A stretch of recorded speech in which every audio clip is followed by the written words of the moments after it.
Karena apa? Sepak bola sudah menjadi industri. Ya. Jadi kalau izin industri itu bukan tiap pertandingan baru minta izin. Lirik Sepak Bola Indonesia. Beberapa bulan yang lalu ada seorang tamu yang spesial datang ke Lirik di Skor, dan sekarang tamu itu balik lagi. We welcome Pak Hasani. Halo Pak. Thank you. Apa Diundang kabar? lagi. Iya, diundang lagi. Tidak bosan-bosan untuk datang ke Skor? Nggak bosan lah, kan kalau lagi ngobrol sini enak. Enaknya apa nih? Apalagi ketemu Viola lebih enak lagi nih.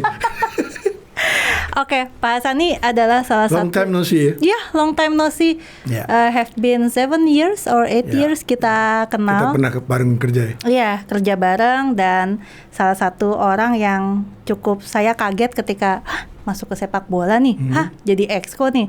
Karena saya ingat ketemu Pak Hasani di kongres pas pemilihan, tiba-tiba saya nanya sama Bapak kan, Bapak ngapain di Oh iya, sini? kita agak nasib sama ya. Cuma gua agak happy, lo nggak happy ya. Tapi kayaknya sekarang saya yang lebih happy dibanding Bapak deh gitu. Karena posisinya Bapak sekarang jadi center of attention. Yap. Salah satu exco favorit netizen. Oh gitu ya? Kalau nggak salah. Iya, Iya, karena dianggap paling produktif Oh, katanya. oke. Thank you. Paling kerja di antara yang lain. Padahal enggak, gua biasa-biasa aja. Nah, ngomongin soal kerja atau produktif, saya pengen nanya dulu awalnya nih, Pak. Dari basicnya dulu, Pak. Exco itu sebenarnya kerjanya apa sih? Exco itu sebenarnya dia hampir nggak ada kerja. Oke. Karena dia kalau dalam sebuah company, kalau kita tahu company itu kayak komisaris. Jadi dia hanya penentu kalau dibutuhkan. Nah, makanya dalam aturan di statuta minimum setahun 2 kali meeting. Setahun 2 kali meeting. Yes. Dan Kalau- dilakukan? Lebih dari 2 kali. Lebih dari 2 kali, oke. Artinya kalau setahun 2 kali meeting itu kan nggak ada kerjaan, Iya. ya kan? Tapi karena aturan itu sudah menjadi aturan baku di FIFA, seorang ketua umum tidak bisa lagi dulu mengambil keputusan sendiri. Tapi setelah case Sepblatters itu ada perubahan. Makanya dibuatlah model yang kolektif kolegial. Ya. Nah, makanya keputusan itu setiap yang sifatnya urgensi, sifatnya penting, itu keputusan setiap ketua umum kalau berdasarkan statuta itu harus disetujui oleh 12 anggota exco.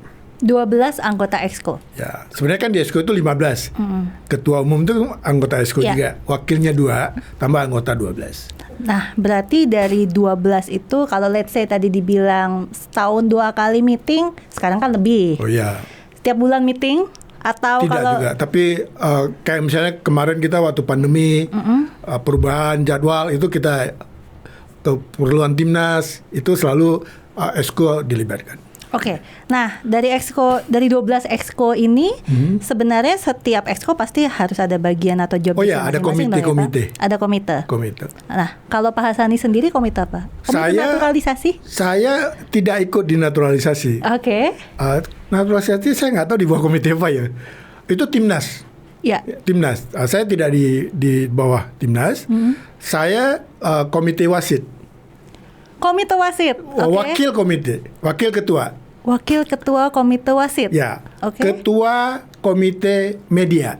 Komite media. Cocok kalau komite media. Background gue juga media. Ya. Ada satu lagi gue lupa. Kalau nggak salah gue komite hukum apa dengan Pak Riyad. Gue jadi dengan Pak Riyad tuh ada 2 bidang.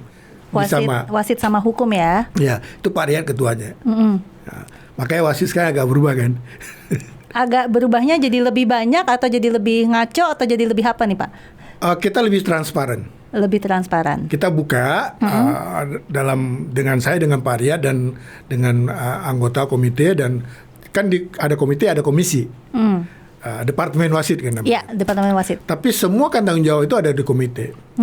Nah, kita banyak komplain kan dari klub, dari publik. Karena kadang-kadang ada tayangan yang menurut mereka wasitnya lalai atau segala macam. Dari satu sisi kita paham ini human. Selama human error kita bisa maklum lah. Tapi mereka punya tanggung jawab sebagai wasit. Ya. Apalagi ya kelasnya udah FIFA, kelasnya udah Liga 1. Hey, you must be the best gitu. Nggak boleh ada kesalahan gitu.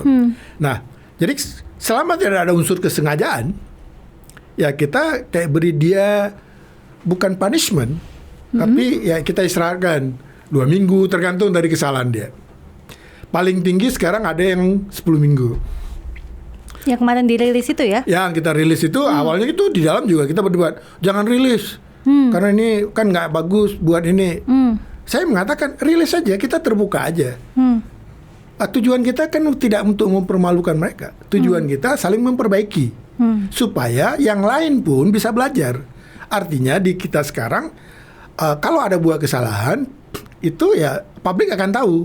Jadi mari introspeksi masing-masing. Tujuan kita ke sana sebenarnya. Tidak ingin mempermalukan, tidak ada maksud tertentu segala macam. Jadi kenapa? Yang kita running ini kan profesional. Di profesionalisme ini kan dituntut ya orang itu harus perfect. Ya nggak mungkin perfect, nobody perfect. Tapi almost harus perfect. Nggak boleh buat kesalahan.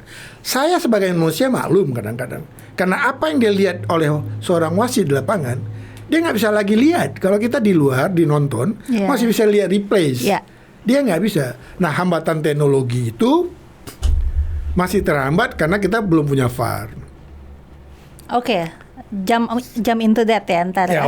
Satu, tapi setelah kami selidiki, kenapa selama ini kok wasit di dalam lapangan pun terjadi missing. Kadang-kadang alat komunikasi yang ada juga kadang-kadang nggak jalan.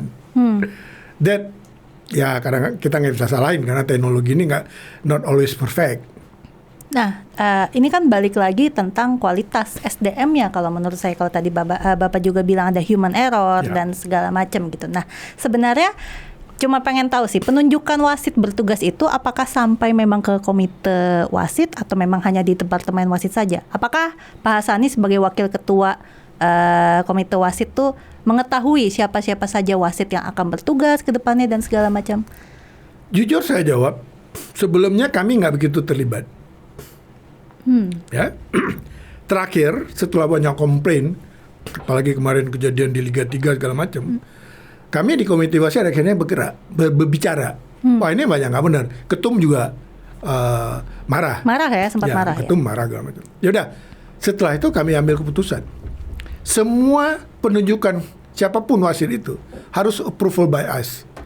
By us itu artinya Pak Riyad dan kami, saya, dan ada Pak Mas Pur di situ bantu kami, ada Pak Ramadan yang bisa kita pertanggungjawabkan sebagai orang yang mengerti dalam dunia perwasitan. 4 orang ini harus dilalui. When they said yes, baru boleh dirilis. Termasuk keputusan wasit, penambahan wasit sekarang itu, apakah itu keputusan dari komite wasit atau memang dari Kalau itu keputusan Exco? Dari Exco. Ya. Itu rapat Exco, karena kan yang seperti itu harus dirapatkan. Yang tadi Bapak bilang sanksi untuk wasit itu kan diistirahatkan. Dan itu kan sebenarnya kan terasa kurang adil atau kurang fair sebenarnya kalau dibandingkan dengan sanksi misalnya ke pemain atau ke klub yang terkadang kan dendanya besar, tidak boleh bermain, dilarang untuk hadir, dilarang bermain dan segala macam, dibanding wasit yang memang sanksinya itu adalah diistirahatkan. Apakah ada kemungkinan sanksi atau another model seperti apa sih Pak yang bisa diterapkan untuk masalah wasit ini?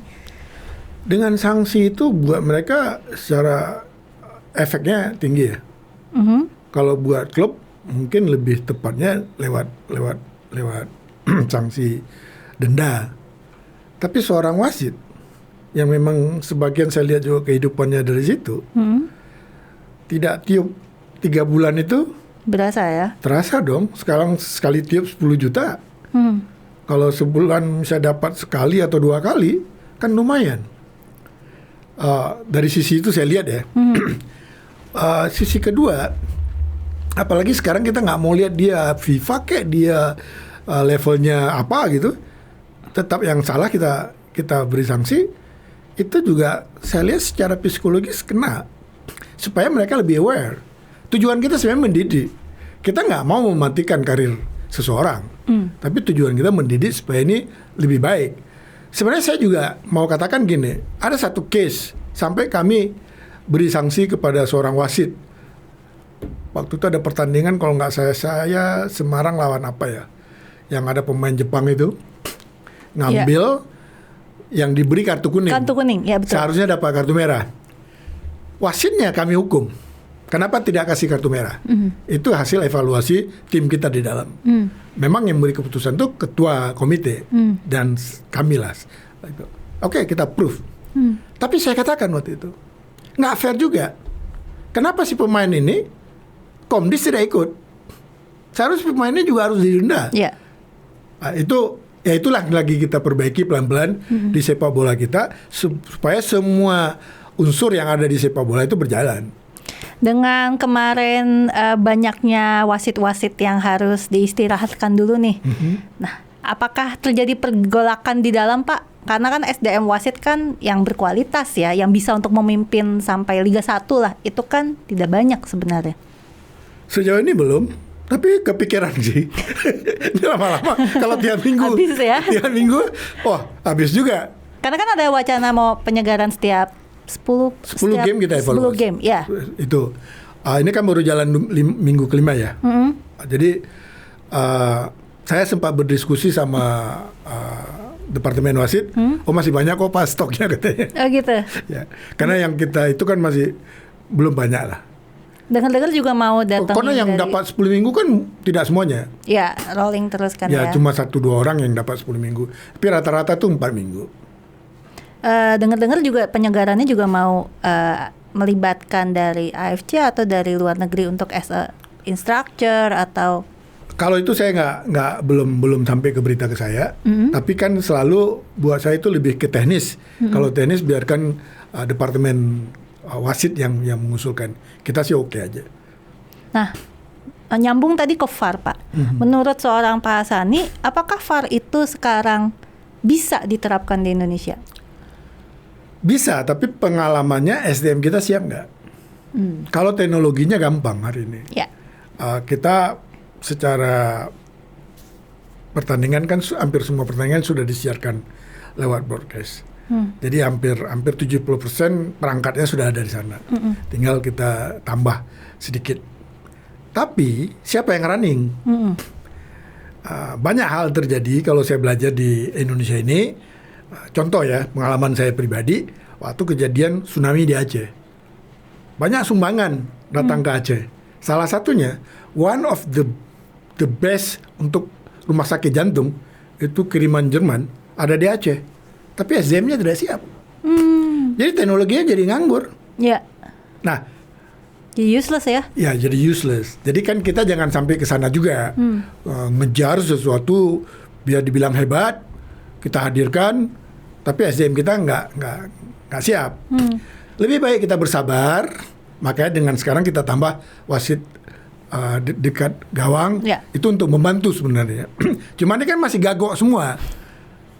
Mereka masih belum berani protes wasit utama. Sebenarnya kita bilang, hey please tell wasit utama kalau lu lihat.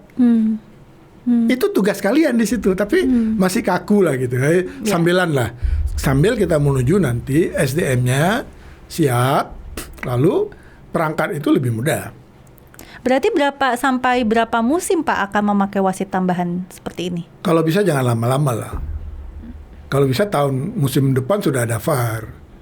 Musim depan? Ya kita usahakan, tapi belum ya namanya. Karena harus ada training lagi kalau nggak salah kan? Ya kan sekarang bagaimana kita kan kalau bisa tahun ini kan kita coba nego supaya SDM ini bisa ketarikan. Jadi pas kita start tahun depan itu sudah tidak. Tapi saya juga nggak mau terlalu lama kan. Kalau terlalu lama begini terus sepak bola kita nggak jalan-jalan. Karena gini. Kami juga nggak mau gara-gara satu orang di lapangan itu merusak ritme pertandingan. Ya. Karena apa? Klub itu juga biayanya besar. Betul. Penonton juga yang datang puluhan ribu itu juga dia tidak mau dikibulin. Iya. Dia mau fair play. Betul. Dia mau fairness. Nah makanya saya selalu secara pribadi saya akan pantau selama masih human error saya masih oke. Karena we are the part of human. Ya. Ya kan? Kalau ada unsur-unsur lain, kalau misalnya Viola juga tahu, please let me know. Itu buat saya dan Ketum dan Pak Riyad kita udah sepakat. Siapapun yang ada main macam-macam di wasit, tamat. End of the game untuk karir dia. Nah, itu kan kita selalu berhadapan juga dengan asumsi kan. Yes. Misalnya terkadang kan, wasit ini dibayar. Ya. Walaupun memang wasit pasti dibayar ya, Pastilah digaji. kita bayar. Wasit dibayar, atau misalnya ada pemain yang di segala macam, itu kan persepsi. Kita bermain di persepsi dan dugaan. Yes. Nah, untuk membuktikan itu kan pasti ada tahapannya. Ya. Nggak bisa kita sembarangan untuk nuduh orang kan. Ya. Menurut Pak Hasani, apakah so far selama mungkin Piala Menpora ya, dari Piala Menpora sampai sekarang, so far apakah sepak bola ini sudah berjalan dengan normal? Maksudnya gini, tidak ada pengaturan-pengaturan yang tadi disebutkan yang aneh-aneh itu. Persepsi ada, pembuktian yang belum ada. Nah, kalau kita berangkat dengan persepsi, repot juga. Ya. Ya kan? Kalau kita berumah tangga, biasalah antara istri dan suami saling curiga, itu biasa. Tapi kalau ini kita bawa ke dalam sepak bola misalnya, bahaya juga. Maka ada bilang praduga tak bersalah. Ya. Nah, harus kita buktikan. Untuk membuktikan ini nggak gampang. Nah, hukum kan tidak bisa menghukum orang tanpa ada alat bukti. Ya. Ya kan? Nah, memang ini menjadi dilema hari ini. Anda mengatakan wasit ini nggak dibayar. Menurut kami itu dibayar. Nah, buktinya dari mana? Ya, buktinya kan gampang. Yang membayar sama yang menerima pembayaran. Atau lewat transaksi. Ya kan? Ya kalau semua canggih kan susah kita. Ya. Ya kan? Nah, memang ini ribet. Jadi kalau saya katakan kembali lagi, memang manusia yang hadir di sepak bola itu ya harus setengah malaikat. Kalau jadi pengadil. Sama kayak hakim. Harus jadi setengah malaikat. Dan orang-orang yang duduk di komite wasit pun harus setengah malaikat. Jangan tergoda. Ya kan? Ya alhamdulillah amanah itu saya pegang. Ya kan? Saya berteman dengan siapapun, tapi jangan beli kami. Ya, kita mau fairness, mau fair play, mau everybody, siapa yang terbaik dia harus menang. Jangan dimenangkan sesuatu yang memang tidak pantas untuk menang. Ya kan? Tapi orang berusaha. Namanya juga manusia. Ya, selalu. Ya, jadi seberapa ini kuat iman kita. Ya. Nah, buat saya satu, pengalaman hidup saya, sesuatu yang bau itu suatu hari ketahuan. Ketahuan ya. Jadi saya ingat sekali pepatah, bukan ibu saya, pepatah nenek saya. Sepandai-pandai tupai melompat, sekali-kali jatuh juga. Jadi jangan pernah jadi tupai untuk melompat. Nah, wasit ini kan menjadi salah satu yang paling disoroti antara kinerjanya, dan itu pasti mengganggu. Kita kan berbicara industri sport itu kan adalah about leisure dan trust. Yes. Nah, dengan wasit kinerjanya seperti ini kan pasti trustnya publik itu kan jadi sangat-sangat menurun kan, pasti kan Pak. Apakah bagaimana caranya untuk membuat industrinya ini, tadi kan kita sebelum podcast tuh kita ngobrolin tentang industri ya. Industri ini juga bisa naik karena kita pernah ada success story-nya yaitu Piala Presiden. That's the game changer, you said that. That's the game changer about sepak bola Indonesia. Sepak bola Indonesia. Nah, sekarang kalau wasitnya begini, gimana industrinya bisa maju, Pak? Dua hal yang berbeda. Ya, satu sebelum saya ngomong industrinya. Sewaktu saya pegang Piala Presiden yang kita sama-sama 2015, ya? Saya dengan gagah berani menerima waktu itu. Saya pikir pegang bola semudah yang selama ini seperti saya pegang basket segala macam. And then dalam perjalanan, wow, ternyata yang tadi Viola bilang sama saya, is no trust dalam sepak bola kita. Saling mencuriga. Ada tim favorit, saya nggak akan sebut timnya apa. Tiba-tiba kalah. It's a game. Game itu ada win, ada loss. Yeah. Paling draw. Yang merasa favorit kalah dengan tim yang underdog misalnya. Gua disalahin. Jadi gua waktu Piala Presiden 2015, Viola mungkin nggak tahu, gua dimarah-marahin. Jadi itu sepak bola. gue kaget. Awalnya gue agak marah, tapi lama-lama, oh begini sepak bola. Maka sepak bola ini membuat kita rindu. Jadi candu. Benci-benci tapi rindu. Iya kan? Benci, kesel tapi rindu. Nah, jadi karena nggak ada trust, siapapun yang hadir di sepak bola itu menjadi seseorang yang dianggap misterius. Ya, wasitnya, pemainnya. Makanya saya waktu setelah Piala Presiden, saya belajar di Piala Jenderal Sudirman, saya buat kenapa selama ini penonton marah, terpancing emosinya. Kalau saya baca peraturan FIFA, nggak ada satupun yang membuat ini. Karena peraturan FIFA dibuat oleh standar Eropa. Standar Eropa, etikanya tuh standar orangnya udah levelnya udah tinggi ya dibanding kita ya. Kan beda-beda negeri, ya kan? Nah, pengalaman saya di Piala Presiden, ternyata wasit itu dimarah-marahin oleh manajer tim, oleh pelatih, oleh siapapun yang duduk di bench. Itu memancing 20.000 penonton. Emosinya udah susah masuk, panas. Nah, belum tentu wasit itu salah. Kenapa? Si klub kita juga kadang-kadang ya menurut saya ini nggak fair juga. Tidak mungkin semua instan begitu tumpulin pemain terbaik 6 bulan langsung juara, nggak mungkin. It's process.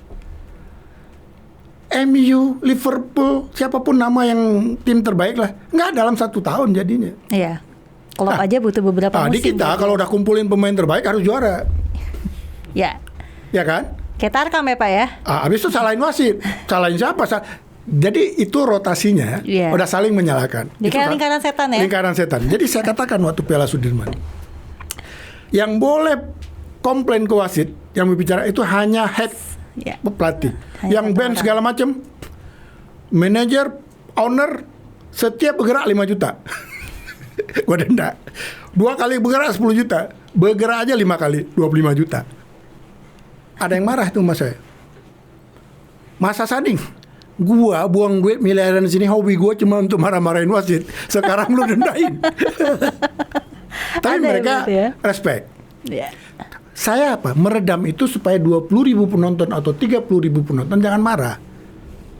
Itu tujuan saya. Nah, oke, itu kita closekan lagi, pelan-pelan kita perbaiki. Tapi kita bicara industri. Kalau pola pikirnya seperti itu, industri nggak akan jalan. Hari ini kita masih ke sana. Nggak ada kontrak pemain lebih dari setahun. Padahal dalam konsep industri, salah satu income klub itu adalah trading pemain. How we trade the players, sedangkan kontraknya malah 6 bulan. Baru 3 game, pelatihnya kita pecat. Padahal itu baru dia mau meracik ya. Meracik. Nggak sabar. Masa gue udah beli pemain bagus nggak menang? Harus menang. Itu prinsip. Dalam industri nanti tidak lagi mengejar itu. Industri itu kita bangun, make everybody happy. Hari ini industri kita, industri sepak bola, investasi belum masuk. Baru orang-orang, kalau menurut gue, setengah gila yang masuk ke sepak bola, buang duit. Ini returnnya berarti belum ada ya Pak ya? No, tidak ada klub sepak bola di Indonesia yang sudah menguntungkan. Kecuali kita beli, kayak Pak Erik beli Inter Milan, untung waktu dijual. Indonesia belum, karena kita belum. Nah, kami ini lagi coba pelan-pelan membuat konsep bagaimana sih industri ini harus jalan, harus kita lihat dari atasnya. Ya kan? Nah, apa kendala hari ini? Kendala pertama adalah tidak ada jaminan. Ya, betul. Sedangkan investasi itu gede. Betul. Dengan gampang negara memutuskan tidak boleh main. Hey, we spend a lot of money there. Ya. Satu klub Liga 1 minimum 30 M. Ada klub yang seperti, gua nggak mau sebut nama lah, ada 65 M. Ya. And then tiba-tiba suddenly tidak boleh main. Kalau nggak boleh main karena pandemi, oke lah. Tapi kalau ada seseorang nggak boleh memberi izin, itu kan repot. Ya. Nah, itu yang mau kita coba pelan-pelan. Nah, kebetulan ada Impres nomor 3 tahun 2019. Ya. Saya kebetulan ditunjuk oleh dalam Kongres untuk membantu tim Impres Percepatan ini. itu ya? Percepatan persepak bola nasional. Ya. Memang kami di PSSI tidak ikut dilibatkan, tapi itu kan bagian dari PSSI sebenarnya. Oke, konsep kita adalah bagaimana membuat sepak bola. Pak Presiden ini sebenarnya ingin sepak bola ini berjalan dengan baik dan sempurna. Salah satunya industri. Nah, di dalam itu saya coba riset, ternyata ada 2 hal yang paling krusial. Satu, pembinaan paling dasar di SSB. Yang kedua, industrinya nggak jalan. Ya, saya nggak akan bahas SSB-nya lah. Nah, teknis ya. Teknis sekali, tapi nanti ada cita-cita kami kita tiru yang model namanya School of Excellence yang dibuat Jerman. Di Jerman sudah ada 52 School of Excellence. Nah, saya menargetkan di sini kalau bisa lewat Impres itu nanti lahir di setiap provinsi ada satu School of Excellence. Tapi paling tidak ada 10 tempat lah dulu untuk uji coba. Tapi industrinya kita mengejar investasi masuk. Karena menurut saya ada opportunity size dana yang akan masuk itu sekitar 2 triliun direct. Untuk sepak bola Indonesia only. Kita bicara Liga 1 aja dulu. Oh ya? Oke. Ada 18 tim. Ya kan? Kalau ada opportunity masuk duit 150 M ke masing-masing klub, berarti kan ada 2, sekian triliun. Bagaimana masuk duit 150 M ini? Lewat market yang namanya stock market. Itu yang dilakukan oleh Liga Inggris. Ya. Maka semua klub-klub di luar negeri sekarang sudah namanya klub TBK. Ya. Nah, kita baru melalui Bali United. Nah, itu nekat. Bali United itu bisa mendapat uang hampir 300 M. Well, tapi kan Bali United itu yang mereka jual, yang mereka sell, it's not about the klubnya malah kan, it's about the business inside-nya. Dan kesana yang namanya industri nanti. Tetap lokomotifnya kan sepak bolanya. Tapi dari sepak bola kan ada merchandise, ada yang namanya TV right, ada yang macam-macam, ya kan? Income sepak bola itu kan kalau kita lihat ya, ada yang dari tiket, ada yang dari merchandise kan belum ditata dengan baik. Ya, betul. Nah, contoh Bali United, contoh yang paling buat Indonesia itu boleh kita lihat Bali United. Dia yang pertama buka misalnya store di airport, ya kan? Kan itu something new gitu. Karena dia tiru luar. Kalau di luar tuh income paling gede lewat merchandise. Nah, ticketing misalnya. Nah, itu semua nggak jalan karena tidak ada kepastian. Jadi saya mengharap lewat Impres ini izin keramaian itu diganti. Diganti atau dihilangkan, Pak? Ya, namanya jadi izin industri.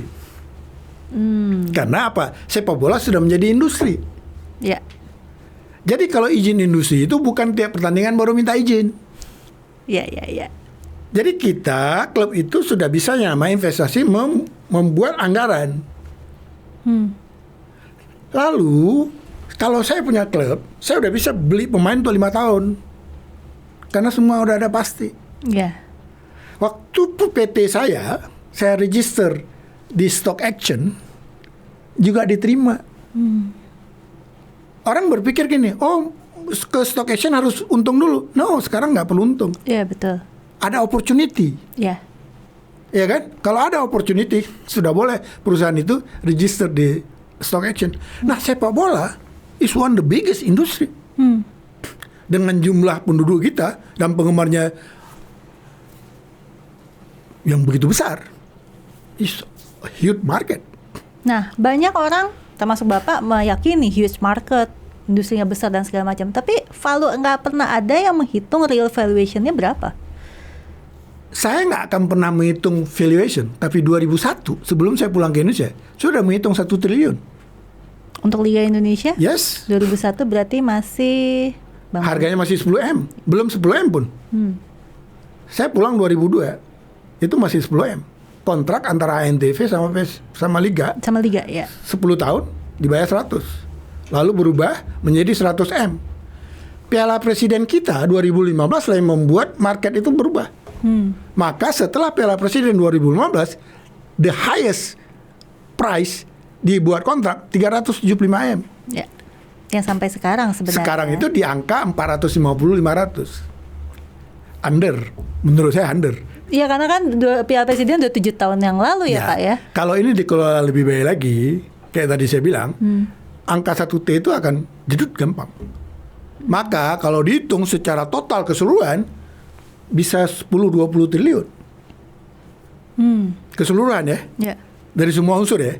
Contoh gini, waktu kami buat namanya Asian Games, itu butuh modal, itu dari APBN 6,7 triliun. Ini ilustrasi aja ya. Ya. Lalu masuk duit dari pihak ketiga sponsorship, itu 1,9 triliun. Artinya kurang lebih kan hampir 8 triliun. Di luar biaya pembangunan. Ya. Ini biaya penyelenggara aja. Oh, kalau orang lihat, ngapain buang duit sebesar itu? Hasil riset selama Asian Games yang 2 minggu itu terjadi putaran uang 50 triliun. Lewat hotel, lewat makanan, lewat macam-macam. Jadi tadi yang saya bilang sepak bola itu directnya bisa 2 triliun, tapi indirect directnya itu bisa puluhan triliun. Lebih masif That lagi. we call value. Nah, yang diuntungkan siapa? Negara. Lewat pajak. Karena setiap transaksi ada pajak. Ya. Termasuk kontrak pemain. Nah, jadi saya bilang kan tinggal cabut aja izin keramaian supaya negara dapat duit. Negara loh bicara. Dapat duit dengan aja izin industri. Kenapa? Kalau begitu terjadi investasi yang firm, ada kepastian, karena marketnya bagus, tidak hanya orang Indonesia, orang luar negeri pun akan masuk. Maka naik, value kita naik. Kalau naik pembayarannya pemain, yang diuntungkan pemain lokal. Ya, betul. Kita berbicara terakhir timnas kebanggaan sebagai warga negara, automatically akan dapat. Contohnya Jepang. Jepang levelnya udah dunia hari ini. Karena apa? Value liganya udah naik. Harga pemain di Jepang udah naik. Betul. Nggak mungkin dia dibayar sekian kalau dia main biasa-biasa aja. Ya. Dan arahnya ke sana. Itu kenapa saya bilang kalau bisa lewat impres ini lahir ke pres untuk memutuskan izin keramaian menjadi izin industri. Kalau industrinya jalan, itu yang tadi kecurigaan segala macam nggak bisa lagi terjadi. Iya. Karena sistem. Betul. Dan semua orang jadi watchdog Oh untuk yes. mengawasi Ya, itu karena duitnya udah berputar di sana. ya. That happen hari ini di Liga Inggris. Liga Inggris tahun 70 sama. Ide ini muncul buat saya, yang tadi saya bilang saya buat 2001 saya bilang 1 triliun, itu waktu Brazil ingin meniru Liga Primer. Brazil juga kacau balau walaupun tapi dia juara dunia. Sistem kompetisinya kacau balau. Iya. Nah itu saya waktu itu masih di New York, ada satu perusahaan di Dallas ingin invest di Liga Brazil. Dan di situ saya belajar. Nah, maksud saya katakan, maka kenapa saya akhirnya pulang ke Indonesia? Ide itu saya lempar ke Erik, Mas Erik. Ya udah pulang bang, katanya. Itulah kita pulang, kita bangun Mahaka Sport. Ternyata nggak mimpi gua itu bisa gua jalankan di Piala Presiden 2015. Bayangkan, gua tunggu 15 tahun. Dan hanya Viola yang mengerti gue. Dan semua orang sih, Pak Erik, dan waktu itu kan pasti Pak Jokowi ya yang sangat istana lah yang sangat-sangat mensupport banget, memberikan lampu hijau. Nah, berarti sebenarnya semenjak Piala Presiden ke sini ada stagnannya ya? Ya, makanya saya kepingin masuk Esko. Oke. Kenapa kok orang bilang, kok ngotot benar sih lu masuk Esko? Sampai kita pucat-pucat ya nunggu hasil pemilihan. Iya betul. Karena saya ingin meneruskan ini. Ternyata nggak gampang juga.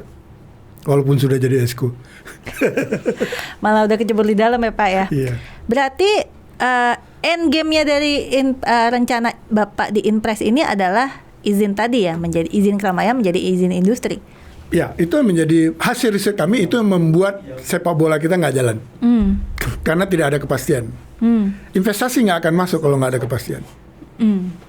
the real investasi nggak akan masuk. Maka hari ini orang yang mengeluarkan uang di sepak bola nggak mau juga rugi-rugi banyak. Iya. Makanya macam-macam. Tipikal yang orang hanya 1-2 yang benar-benar kena suka bola. Tapi yang lain mungkin kepingin jadi gubernur, kepingin jadi bupati. It's not for free. Tapi when we talk industry, itu yang kita lihat hari ini kayak MU, kita lihat Liverpool. Investasi akan masuk. Contoh misalnya kita lihat PSG, investasi masuk. Ya. Jadi dia jadi belanja. Nah, kalau kita katakan nggak mungkin, no, Indonesia punya opportunity karena the biggest market, we have the biggest market. Nah, ngomongin tadi soal industri kan berkaitan juga dengan sponsorship pastinya, dengan brand dan segala macam. Nah, saat ini kan sedang ramainya yang sektor yang paling ingin masuk ke sepak bola Indonesia itu adalah sektor gambling, sektor judi. Dan itu kan sangat-sangat isu yang sensitif sekali. Ini berbeda, kalau tadi kayak Pak Hasani bilang, kulturnya kan berbeda dengan Eropa. Ya memang di sana sudah legal, everyone does gambling gitu kan. Beda sekali dengan di sini. Tapi klub kan praktikal, manajemen klub ada duit, ada orang yang mau ngasih gue duit 5M, 10M, why not gitu kan. Nah, what do you think about it? Itu lagi hot issue. Iya, tentang judi online ini ya. Saya pertama mengatakan begini, itu wilayah negara. Selama negara membolehkan, ya silakan klub menjadi sponsor. Karena ada beberapa klub jadi sponsor. Tapi kalau negara mengatakan tidak boleh, ya harus take out. Karena itu rule, is the hukum. Nah, dalam permainan game tidak mungkin tidak ada judi. Any kind of game ya? Yes.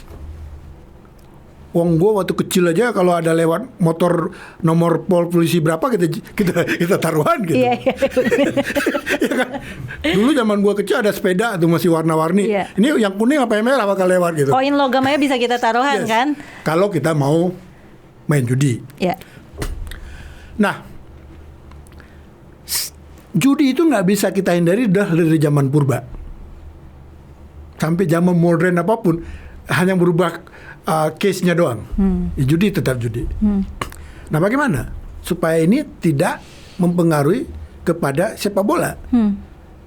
Yang saya melawan, yang saya against, judi itu nggak boleh masuk ke klub, tidak boleh masuk ke liga. Silakan Anda bermain di luar. Itu yang terjadi di Amerika. Saya mengatakan itu karena saya lama hidup di Amerika. Apapun keputusan yang ada skor di Las Vegas, itu tidak bisa mempengaruhi klub. Tapi ada orang yang ahli bisa memetakan klub A ini bakal kalah. Yang tukang main judi ya tinggal follow itu. Dia mainnya di tempat judi itu. Tapi dia mempergunakan klub ini sebagai bahan untuk dia main judi. Yang saya marah, yang saya tidak setuju, kalau si bandar judi ini pegang klub. That is not fair, that's illegal. Tapi kalau si bandar judi sama pemain judi sama-sama nggak pegang klub, kenapa klub misalnya contoh Persija, kok tiba-tiba bisa kalah dengan klub bawah? Mungkin pemain intinya lagi nggak main, cedera, kan bisa. Technical itu yang harus dibelajar. Maka di Amerika seperti itu. Terus ada lagi nanti tiap koran itu ada membuat analisis segala macam. Nah, makanya di Amerika ada satu film saya nonton, dia difavoritkan juara. Ini udah akhirnya terbongkar sih kasus itu. Itu liga universitas. Football ya? American football atau? Basket waktu itu. Oh, basket. Okay. Tapi level universitas. Pemainnya dikasih sakit perut lewat dibayar chefnya di hotel. Segitunya ya? Segitunya. Nah, sangkin dia nggak bisa masuk ke klub. Karena kalau masuk, hampir semua orang tuh dendanya punishment-nya itu seumur hidup. Nah, kita kan punishment-nya itu masih so-so kan. Karena pembuktian juga susah di kita. Itu yang menjadi gembala. Tapi ke depan kalau industrinya jalan pelan-pelan lewat sistem, judi itu akan kegeser. Dia akan ada, tapi dia berada di luar sistem kita. Ini nggak bisa kita matikan. Nah, soal halal tidak halal main di sebuah negara itu bukan wilayah orang sepak bola. Iya. Itu wilayah negara. Di Eropa boleh, di kita belum boleh. Iya. Nah, itu bukan wilayah sepak bola. Tapi sepak bola akan menjadi rugi kalau yang selama ini kita dengar bandar masuk lewat pemain, lewat siapa pelatih, lewat siapa. Itu yang sebenarnya menjadi homework, pekerjaan rumah buat orang federasi untuk membuktikan itu, untuk menangkap itu. Kenapa? Itu hanya membela 1-2 klub, merugikan sekian puluh klub yang lain. Iya. Soalnya kan akan berhubungan balik ke trust tadi ya. Ya, trust tadi. Dan orang nggak akan trust lagi. Nah, konteksnya tadi ke wasit, karena salah satu unsur yang gampang itu kan lewat wasit. Ya. Sejauh ini saya melihat kita belum menemukan itu. Baru sifatnya human error. Itu masalah selain knowledge ya fisik, segala macam. Nah, kita masih oke lah kalau itu. Tapi kalau misalnya dia sudah disogok, itu nggak ada ampun. Pak Sani kan reference-nya tentang sepak bola kan tadi disebutkan Premier League, dan karena lama tinggal di Amerika, di US, pasti kan ngikutin MLS juga. Nah, ini kan dua bisnis model yang berbeda nih. Which one yang sebenarnya akan lebih cocok di Indonesia? I pick yang MLS. Berarti center. Jadi gini, kita selama ini dari dulu saya berteriak sistem satu wilayah itu untuk Indonesia nggak cocok. Oke. Karena kita gede negara kita.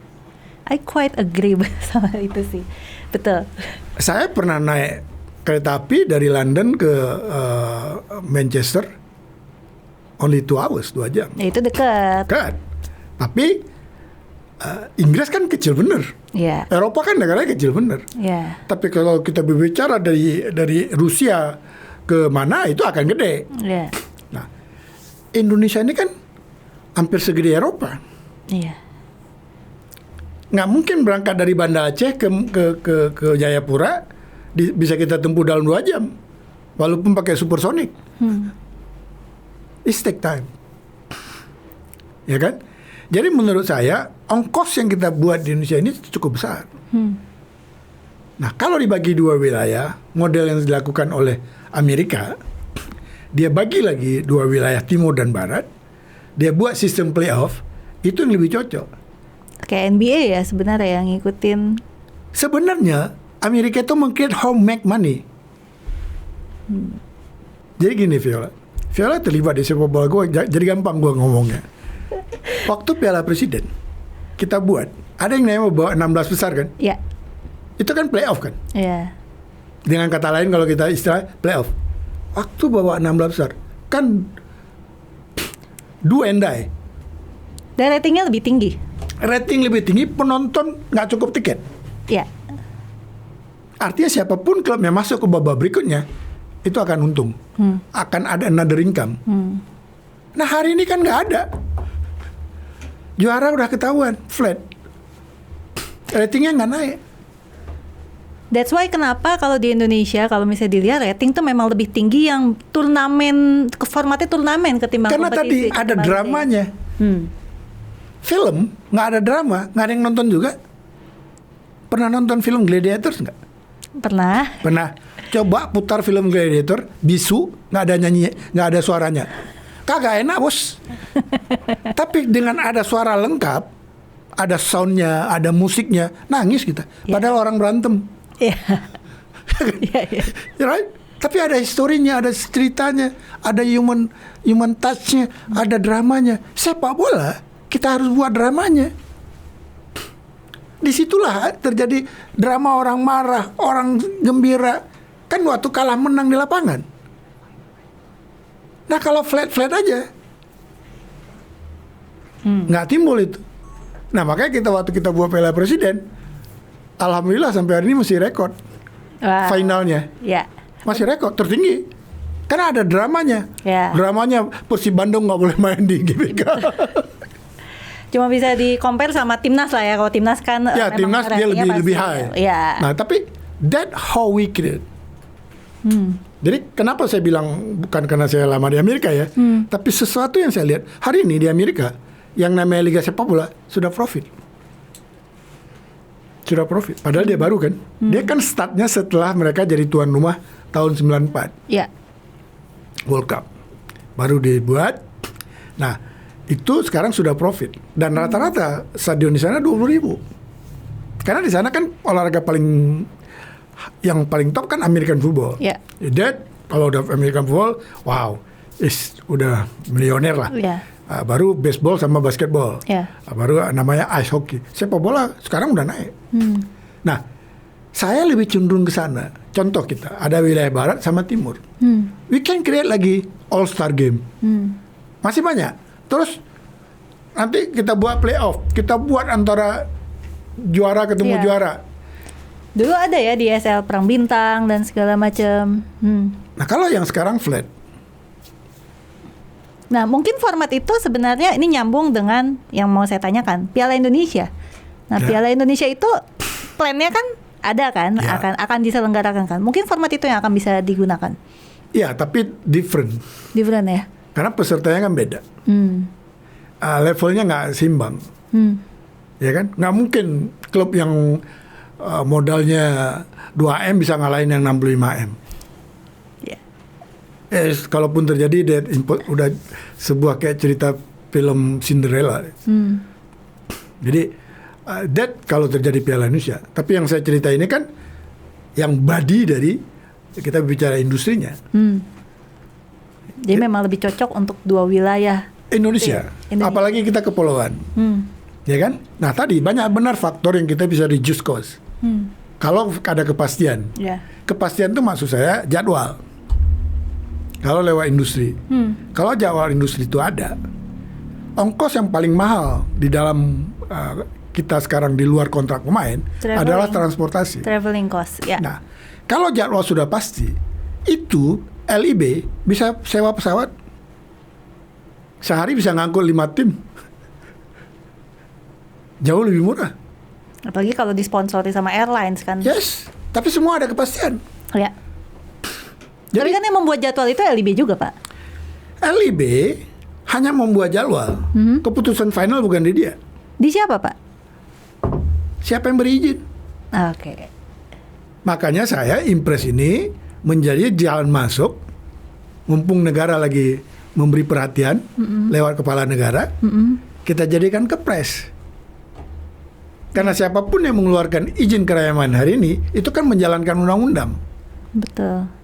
Yang mereka jalankan itu salah satunya Perpres tentang nomor 60 saya nggak salah, tentang izin keramaian. Keramaian, ya. Nah, menurut saya kategori sepak bola itu bukan lagi keramaian. Lebih spesifik harusnya, Pak ya. Karena kalau dihitung keramaian, tiap weekend di mall juga keramaian. Iya, betul. Dianggap kayak demo juga ya, keramaian. Demo juga gitu. lebih anarkis kan. Iya. Nah, jadi jangan itu yang itu kan mungkin dulu sepak bola dimanfaatkan di tahun 45, tahun 60-an itu untuk keperluan politis. Hari ini sudah menjadi industri. Ya nggak semua lah, tapi pada level Liga 1, Liga 2 kan sudah menuju ke industri. Ya. Ayo kita start dengan Liga 1, Liga 2 dulu. Ya. Nah, Liga amatirnya pakai izin keramaian dulu lah gitu. Nah, dari Impres lalu targetnya ke Kepres tuh berapa lama, Pak? Kami kan hanya bisa mengusulkan. Nah, ini lagi kita godok. Ya. Sudah final sih. Sudah final. Sudah final dan kalau diterima ya syukur. Ya kalau nggak diterima ya namanya kita juga meminta. Ya kalau nggak diterima akan gini-gini lagi. Ya namanya kita mengharap kan. Kalau orang kita bilang I love you, di sana bilang nggak I know like you, mau gimana? Ini kan ibarat kayak kita katakan cinta kepada seseorang. Oke, menarik banget. One last question. Oke. Nah, 2 question juga boleh. Ini sebenarnya pertanyaan yang saya dari awal nggak mau nanya, gitu. Tapi demi kepentingan lah ya. Ya. Menjawab netizen tentang naturalisasi. Wow, oke. Gue kira udah lupa tadi. Kayak tadi sempat ngebahas tentang timnas. Nah, naturalisasi ini kan kayaknya kok jadi kerjaannya Pak Hasani. I hate to ask this, tapi I should. Sebenarnya sampai mana prosesnya, Pak? We know kita menunggu DPR, lalu setelah itu Presiden signing, lalu nanti bisa disumpah, keluar dokumen paspornya dan segala macam. Tapi kan ini kan kita berkejaran dengan waktu, dan in the end akhirnya jadi useless, karena kan harusnya proyeksinya tadinya buat paling dekat kan FIFA Matchday ya. Misalnya dia nanti miss lagi, kita berharap nanti buat AFF. Tapi kalau nggak keluar, misalnya let's say keluarnya di akhir tahun setelah AFF selesai, apakah itu akan masih dilanjutkan lagi naturalisasi? Sewaktu saya kemari, saya nggak tahu kalau hostnya Viola. Ada seorang ke IG saya, cewek, kirim, Pak tolong jangan PHP saya lagi ya. Oke. Soal naturalisasi. Bukan saya kan Pak ya? Bukan. Ya, tapi kalau lihat di jauh mirip Viola sih. Saya mau jawab, jangan baper gitu. Kenapa? Yang gua kan sama kayak dia mengharapkan pemain naturalisasi ini cepat sudah menjadi pemain nasional. Jadi sebagian netizen ini berpikir saya yang menentukan. Karena mukanya Bapak udah naturalisasi terus kan. Padahal gua sama nasibnya kayak dia. Menunggu juga ya. Menunggu juga. It's a good question, Viola. Karena gini, saya sempat emosi di sini waktu bulan Maret lalu. Saya mengharap 3 pemainnya bisa hadir bermain waktu kita di babak penyisihan Piala Asia kemarin, di bulan Juli. Maka waktu itu saya gara-gara interview saya itu banyak orang nggak suka sama saya, pejabat-pejabat sih. Pejabat-pejabat yang memberikan izin ini banyak nggak suka sama saya lah. Tapi itulah, saya kan sama kayak netizen juga, kepingin gitu. Karena menurut saya gini, apa susahnya sih mengeluarkan izin itu? Cara mikir saya. Karena saya berpikir simple banget. Karena kan gue pernah jadi CEO. Kalau datang orang bawaan saya bawa antar surat ke saya, selama dokumennya lengkap, kenapa gue tahan? Gue tanda tangan. Kenapa harus lambat benar gitu? Ya kan? Mungkin cara berpikir saya begitu. Mungkin nggak cocok. Nah, saya berpikir kenapa lama? Hari ini orang mengatakan, di FIFA Matchday, saya nggak akan terlalu kejar itu, karena udah nggak mungkin. Waktu bulan Juli belum beres, saya bilang nggak mungkin, karena setelah DPR balik lagi ke Seknek, ditandatangan Pak Presiden, baru nanti masuk ke Kemenkumham lagi, tapi ke Kanwil untuk keluarin paspor. Setelah paspor, oke, dia jadi warga negara, baru kita apply perubahan federasi. Perubahan federasi di FIFA, butuh waktu lagi 2 minggu, 3 minggu lah. Setelah perubahan FIFA, baru kita bisa register. Nah, harapan saya ini paling tidak di Piala Asia, karena kita udah lolos bisa main. Kalau itu nggak ada, ya udahlah. Nah, kalau ditanya kok saya bisa terlibat ke naturalisasi, ya karena saya juga kepingin timnas kita nggak kalah-kalah melulu dengan Thailand, dengan Vietnam. Saya mau Indonesia menang. Tapi along the way, seperti kita tahu kemarin timnas U16 menang, terus ada banyak lah akhirnya netizen yang wah local pride nih, we don't need dan naturalisasi. Menurut Pak Hassani, opininya? Oke. Orang menganggap naturalisasi ini tadi sampai timbul pride lokal lah, macam-macam. Di awal tadi kita ngomong juga bagaimana ada yang setuju, ada yang tidak setuju dalam hal ini, karena nasionalisme ada segala macam lah timbul di sini. Saya menganggap gini, naturalisasi ini kebutuhan dalam sepak bola modern. Ya, Indonesia mempunyai pride sebagai negara Republik Indonesia, of course. Prancis juga punya pride. Tapi masa kan warga negara Prancis orang hitam-hitam gitu, ya kan? Pogba misalnya kan bukan orang putih gitu. Yang bikin Prancis juara World Cup ya. Yes. Kalau Amerika lain lah, memang dia negara imigran gitu. Prancis yang begitu pride, ya, Italia yang begitu pride. Jadi itu bukan lagi sebuah barang yang jadi isu tentang lokal dan non lokal. Itu satu. Kedua,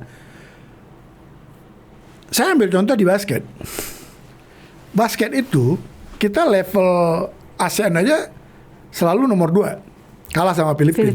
Baru kali ini kita menang di SEA Games, Mas, karena ada naturalisasi. Ada pemain dari Amerika, ya kan? Lalu level Asia kita nggak pernah susah benar menang kalau ketemu dengan tim-tim Arab atau tim Korea. Kemarin kita kalahin Saudi Arabia. Semua penggemar basket happy aja. Karena mungkin itu dengan lokal doang. Nggak mungkin. Nah, di sepak bola juga nanti kalau timnasnya menang, hal-hal ini akan hilang sendiri. Jadi proyek naturalisasi ini tadi saya tanya, kalau misalnya AFF udah lewat, prosesnya belum selesai, ini pasti akan dilanjutkan? Saya nggak akan jawab itu dulu. Tapi saya mau jawab dulu inti dari kenapa orang ada yang pro kontra tentang naturalisasi. Tadi pertanyaan Viola kan prosesnya. Prosesnya itu nanti saya jawab singkat aja karena sudah di ujung ini. Ya. Nah, karena kebutuhan kita, even Jepang waktu dia start itu dia pakai naturalisasi. Begitu sekarang sudah bagus, ya naturalisasi itu terkikis, akan terjadi kompetisi, kompet. Kalau dia bagus banget, oke, kita pakai. Kalau nggak bisa. Itu satu hal. Yang kedua, belum tentu semua mau pemain itu main di Indonesia. Saya kemarin ke Belanda setelah interview di sini bulan Maret, saya ke Belanda. Is so many player turunan Indonesia di sana dan bagus-bagus. Begitu saya tanya, oh I'm sorry, belum mau dia main Indonesia. Dari 4 pemain yang kita incer, hanya 3 yang mau. Yang mau benar ini. Shane Patinama, karena dia punya utang budi sama ayahnya. Ayahnya udah meninggal. Dia ingin memperlihatkan berjuang buat negeri ayahnya. Itu cerita dari ibunya saya dapat. Sandy Walsh, cukup lama dia sudah ingin incer ini karena dia kakeknya mengajarin tentang Indonesia. Ingin sekali dia. Yang namanya Jordi Amat, itu turunan neneknya turunan raja di Kepulauan Talaut. Tansil, keluarga Tansil. Jadi dia ingin memperlihatkan kepada keluarganya itu yang masih banyak di sini, harus bangga loh punya anak gitu. Jadi mereka itu lebih ke pride. Berbicara uang, mereka nggak butuh uang. Karena mereka dibayar di Eropa besar, nggak sanggup kita bayar. Hari ini Jordi Amat main di JDT. Harganya masih mahal. Separuh harga biaya satu klub untuk Liga 1. Yes. Menjawab ya kenapa Jordi Amat nggak mau main di Liga Indonesia. Belum waktunya. Karena harga dia masih tinggi. Nah, ini 3 pemain. Nah, ini juga selama mereka mau, seharusnya kita welcome. Cuma yang menjadi kendala di luar kontrol federasi yang mengeluarkan izin. Jadi gini, izin naturalisasi ini ada 2 tipe.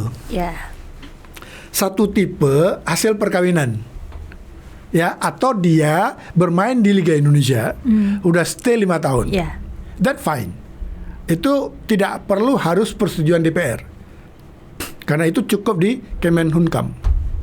Kalau yang kita punya ini menurut Undang-Undang Nomor 20, pemain yang pernah berjasa buat Indonesia atau negara membutuhkan tenaga dia. Jadi jangan diambil nggak atonya ya. Karena kalau ditanya apa yang sudah dia buat negara, kontribusinya apa gitu ya. Wong dia belum jadi warga negara.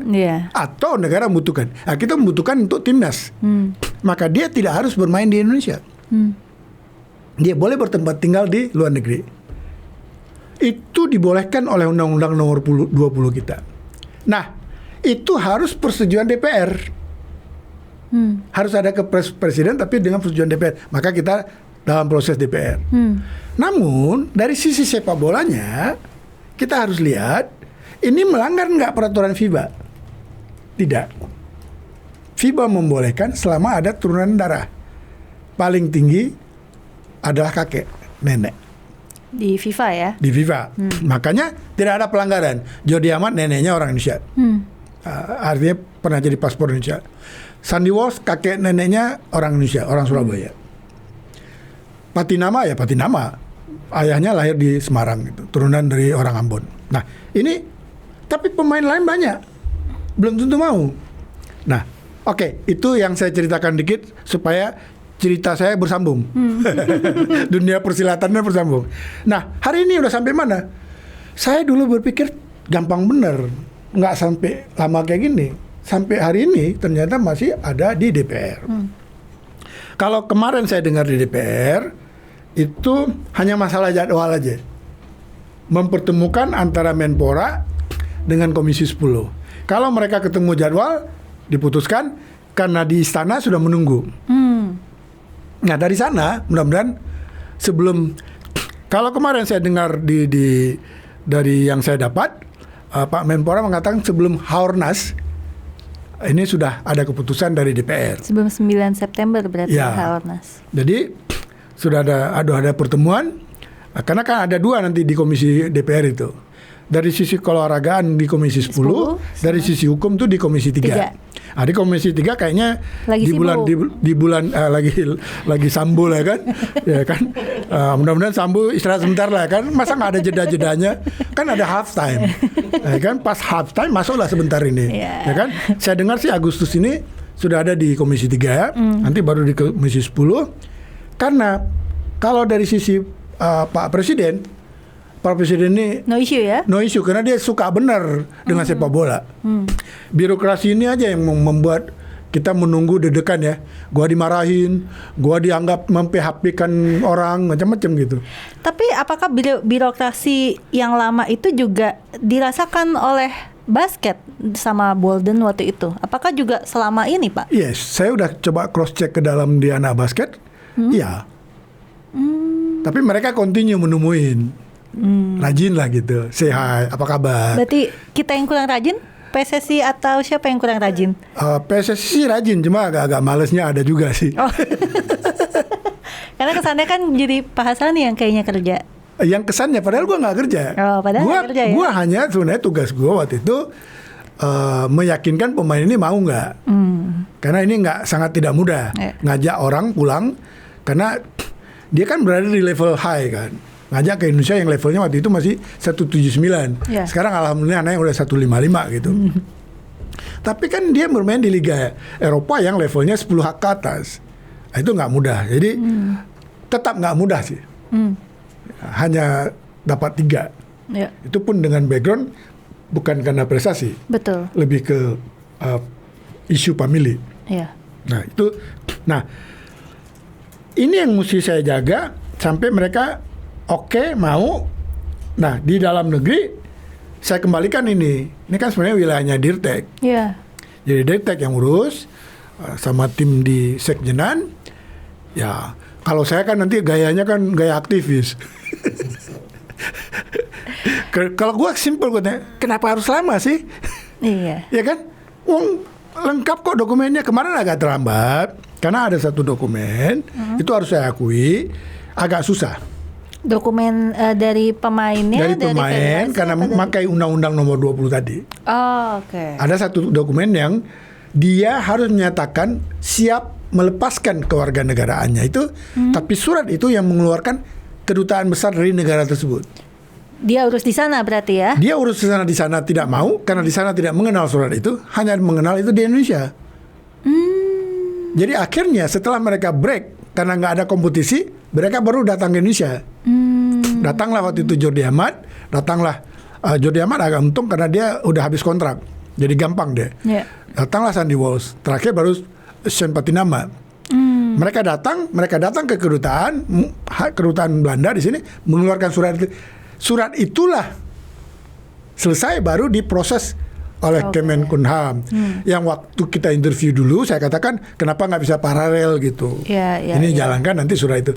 Ya, itulah yang membuat saya nggak mengerti dengan administrasi birokrasi di sini gitu. Ya. Gue anggap kayak gaya gue aja lah. Ngapain susahin orang gitu. Gitu. Itu. Jadi sebagian netizen sama kayak gue. kenapa sih bicara buat negara nggak dipercepat? Ya kita nggak bisa bilang, itu wilayah orang.